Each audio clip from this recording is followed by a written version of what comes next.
भारतीय वंशाच्या American अंतराळवीर Sunita Williams तब्बल 9 महिने अंतराळ स्थानकामध्ये राहून पृथ्वीवर परतल्या। आज पहाटे त्यांचं यान पृथ्वीवर पोहोचलं। त्यांच्या परतीची संपूर्ण जगाला प्रतीक्षा होती। सुनीता विल्यम्स आणि त्यांचे सहकारी अंतराळवीर बुच विल्मोर यांच्या परतीमध्ये बऱ्याच अडचणी आल्या, मात्र त्यावर मात करत ते सुखरूप परत आले। गेल्या अनेक दिवसांपासून अंतराळवीर सुनीता विल्यम्स यांच्या सहकाऱ्यांसोबत अंतराळामध्ये अडकल्या।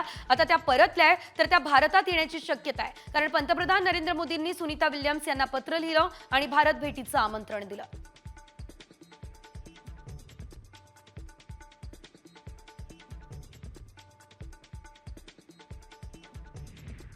सुनीता विल्यम्स पृथ्वीवर परतल्याचा जल्लोष गुजरातमध्ये साजरा केला जातोय। गुजरातमधलं मेहसाणा हे सुनीता विल्यम्स यांचं मूळ गाव आहे। 9 महिने अंतराळात अडकलेली आपली भारत की बेटी परत आली आहे, त्यामुळे गावकऱ्यांना मोठा आनंद झालाय। गावकऱ्यांनी फटाके फोडत मिठाई वाटत जल्लोष साजरा केला।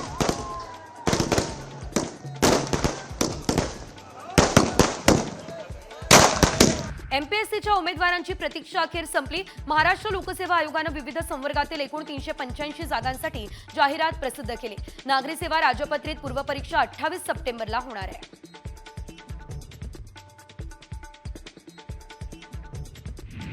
मुंबई पुणे एक्सप्रेसवेवरून प्रवास करणाऱ्या वाहनधारकांना 1 एप्रिलपासून टोलच्या दरवाढीचा भुर्दंड सहन करावा लागेल। या महामार्गावर टोलच्या रकमेत 3% वाढ करण्याचा निर्णय सरकारनं घेतला।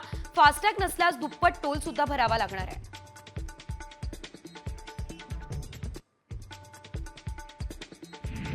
राज्यातील हजारो शिक्षकांना आणि कर्मचाऱ्यांना मुंबई हायकोर्टाकडून दिलासा मिळाला। शिक्षकांच्या प्रस्तावांवर जुन्या पेन्शनविषयी 30 सप्टेंबरपर्यंत निर्णय द्यावा असा आदेश हायकोर्टानं शिक्षण उपसंचालकांना दिला।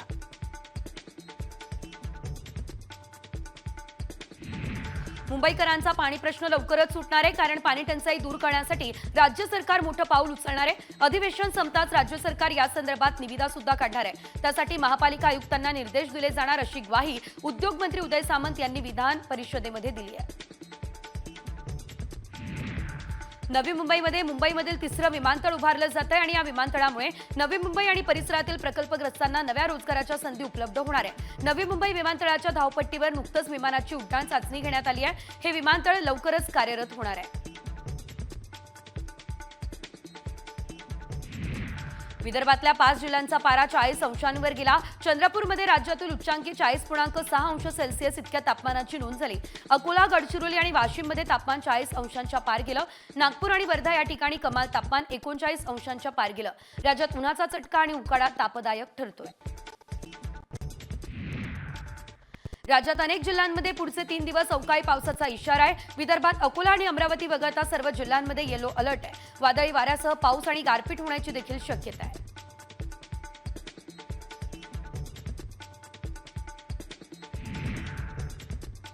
आगामी मान्सून हंगामात चांगला पाऊस बरसणार असा अंदाज अपेक या संस्थेने वर्तवला। शिक्षण दक्षिण गुजरात, गोवा, मुंबई, कोकण, मध्य महाराष्ट्र आणि मराठवाडा या ठिकाणी आता मान्सूनपूर्व पावसाची शक्यता आहे। विदर्भ वगळता राज्यातील बहुतांश भागात एप्रिल ते जून दरम्यान अवकाळी पावसाची शक्यता वर्तवली जाते। अकलूजचे ग्रामदैवत अकलाई देवीला द्राक्षांची आरास झाली आहे। या देवीची महापूजा करण्यात आलेली आहे। ही आरास पाहण्यासाठी भाविक गर्दी करत आहेत। देवीचे पुजारी अनिरुद्ध गुरव आणि परिवाराच्या वतीने द्राक्षांची आरास करण्यात आलेली आहे।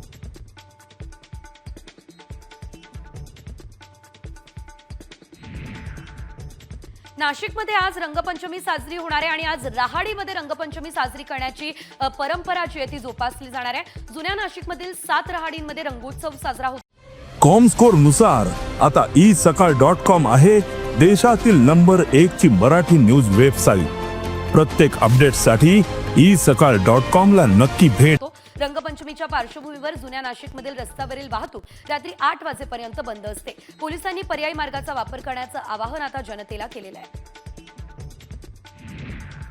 होळी ते रंगपंचमी या दरम्यान पंढरपूर या ठिकाणी उत्पातांच्या भक्तीपर लावण्यांची मोठी परंपरा आहे। या उत्सवामध्ये आता अनेक लोककलावंतांनी भक्तीपर लावण्या सादर केल्या। गेल्या 150 वर्षांपासून पंढरपूरमध्ये रंगपंचमी निमित्त लावण्यांची परंपरा आहे आणि उत्पात समाज ही परंपरा जोपासतोय।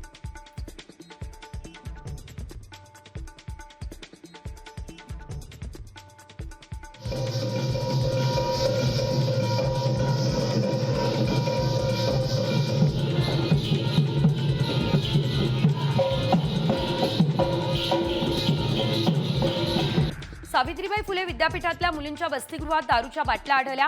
मात्र या संदर्भात मुलींनी तक्रार केली असता अधिकाऱ्यांकडून याकडे दुर्लक्ष करण्यात आलेलं आहे. प्रकरणी कुलसचिव कुलगुरूंना पत्र लिहून मुलींनी दाद सुद्धा मागितली आहे.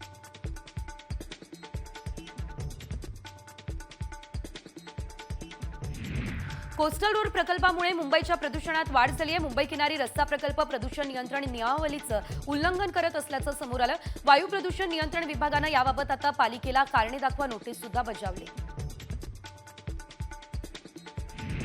डॉक्टर बाबासाहेब आंबेडकरांनी महाडच्या 14 तळ्याचं पाणी प्राशन करत सत्याग्रह केला. उद्या महाडमध्ये सत्याग्रहाचा 98वा वर्धापन दिन साजरा होणार आहे. या निमित्त 14 तळ्याला विद्युत रोषणाई सुद्धा करण्यात आलेली आहे.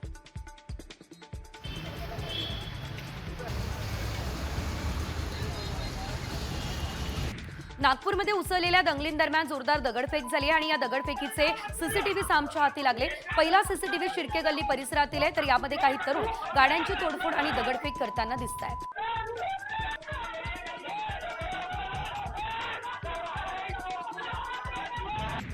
नागपूर दंगलीदरम्यान डीसीपी निकेतन कदम यांच्यावर धारदार शस्त्रानं हल्ला करण्यात आला. यामध्ये निकेतन कदम जखमी झाले आणि त्यांच्या हाताला गंभीर दुखापत झाली. जमावाला पांगवण्यासाठी डीसीपी निकेतन कदम हे गेले होते.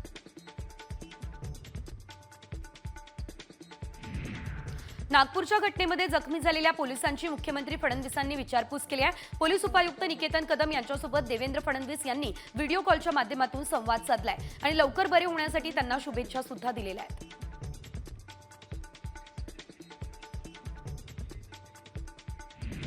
राज्यात कुणीही दंगा करण्याचा प्रयत्न केला तर त्यांच्यावर जात धर्म न पाहता कारवाई करण्यात येईल. जो कोणी पोलिसांवर हल्ला करेल त्याला सोडलं जाणार नाही, हा स्पष्ट आणि कठोर इशारा देवेंद्र फडणवीस यांनी दिला.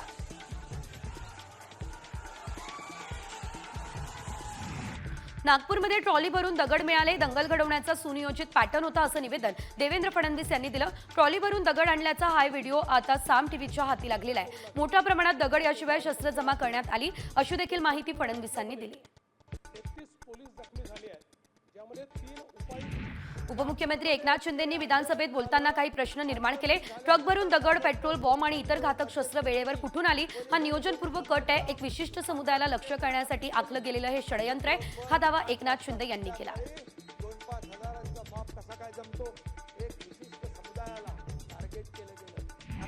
औरंगजेबाची कबर पूर्वीच हटवायला हवी होती. कबर काढण्याच्या आंदोलनाला आमचं समर्थन आहे असं महंत रामगिरी महाराज म्हणाले.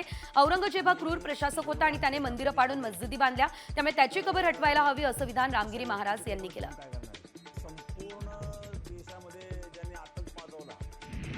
नागपूरमधील जाळपोळ प्रकरणावर भूमिका मांडण्यासाठी विश्व हिंदू परिषदेने पत्रकार परिषद घेतली.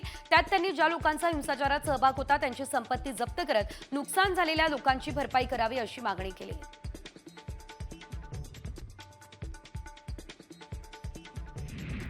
अबू आझमींनी नागपूर प्रकरणानंतर हिंदू मुस्लिम बांधवांना शांतता राखण्याचं आवाहन केलं. नागपूर जातीयवादाच्या आगीमध्ये जळताना मी पाहिलाय. सगळ्यांना परस्पर बंधुभाव वाढवण्यासाठी मी अपील करतो. पोलीस आपलं काम करताय, मात्र न्याय व्हायलाच हवा असं देखील आझमी म्हणाले.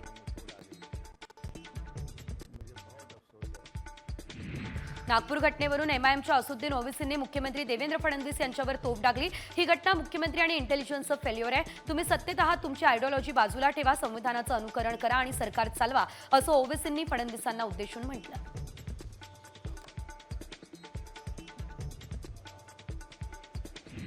आपला धर्मांध अजेंडा पुढे रेटण्यासाठी राज्यात धर्मांध शक्तींकडून सुनियोजित कट करण्यात आला असं वक्तव्य मार्क्सवादी कम्युनिस्ट पक्षाचे अजित नवलेंनी केलं. इतिहासाचा सर्रास गैरवापर केला जातोय. रोज धार्मिक तेढ वाढवणारी विधानं केली जात आहे.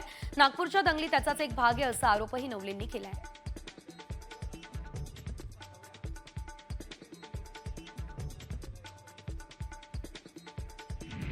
मुख्यमंत्री देवेंद्र फडणवीसांनी नितेश राणे यांना दालनात बोलावून पुढचे काही दिवस शांत राहण्याचे आदेश दिले. ही माहिती सूत्रांनी दिली आहे. गेल्या काही दिवसांपासून नितेश राणे हे वादग्रस्त विधान करत होते, त्यामुळे फडणवीसांनी राणेंना तंबी दिल्याची सुद्धा माहिती मिळते. उपमुख्यमंत्र्यांनी मला कोणतीच तंबी दिलेली नाहीये. मी त्यांच्याकडे स्नेहभोजनाच्या निमंत्रणासाठी गेलेलो असं तंबीच्या वृत्तावर नितेश राणेंनी स्पष्टीकरण दिलं. मंत्र्यांबाबतच्या लाडक्या मंत्र्यांची एक यादी आहे आणि त्यामध्ये माझं नाव आहे असं देखील राणे म्हणाले.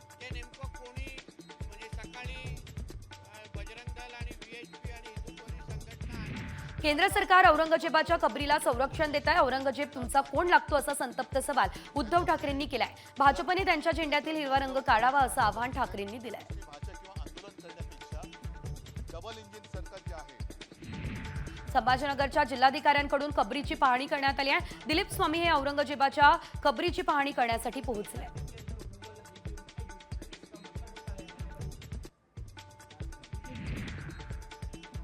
हर्षवर्धन सपकाळ यांचे डोळे काढले की जीभ छाटली. नेमकं काय केलं म्हणून त्यांनी मुख्यमंत्री देवेंद्र फडणवीसांची तुलना औरंगजेबाशी केली. औरंगजेब कुठे, देवेंद्र फडणवीस कुठे, जनाची नाही तर मनाची तरी ठेवा, हा घणाघात एकनाथ शिंदेंनी केलेला आहे. औरंगजेबाची कबर ही महाराष्ट्राला लागलेला कलंक आहे आणि हा कलंक पुसला पाहिजे ही लोकांची भावना आहे, असंही एकनाथ शिंदे म्हणाले. मी शेंगा खाल्ल्या नाही, मी टरफलं का उचलू असं म्हणत सपकाळांनी वक्तव्यावरून घुमजाव केला. फडणवीसांची व्यक्ती म्हणून औरंगजेबाशी तुलना केली नाही तर त्यांच्या कारभाराची केली, त्यामुळे वक्तव्य मागे घेण्याचा प्रश्न नाही असं काँग्रेसचे प्रदेशाध्यक्ष हर्षवर्धन सपकाळ म्हणाले.